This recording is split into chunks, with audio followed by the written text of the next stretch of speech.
यहाँ पर अहम खबर अपने नाज़रीन तक पहुँचाएंगे। वफाकी काबीना ने railway land and property rules 2023 की मंजूरी दे दी है। तो ये अहम खबर है जो कि अपने नाज़रीन तक हम पहुँचा रहे हैं।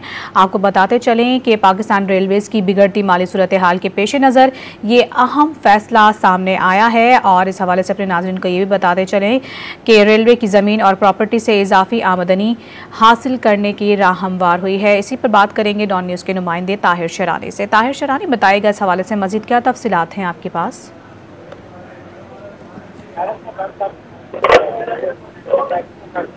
जी ताहिर। जी देखें, ये इस हवाले से अहम फैसला वफाकी काबीना की जानिब से दिया गया है, जिसके तहत जो railway land and property rules 2023 है उनकी मंजूरी दी गई है, जिसके तहत जो रेलवे की मखदूश माली सूरत हाल है उसको बेहतर करने में मदद मिलेगी और रेलवे की जमीन और प्रॉपर्टी से इजाफी आमदनी हासिल होने की राह हमवार हो सकेगी।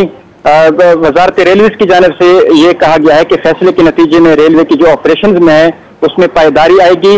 और इसके साथ जराए ने हमें ये बताया है कि रेलवे के पास कुल 1,69,000 से ज्यादा एकड़ जमीन है, जिसमें से 1,26,000 जमीन ऑपरेशनल मकासद और 16,742 एकड़ जमीन मुस्तकबिल की प्लानिंग के लिए मुख्तस है।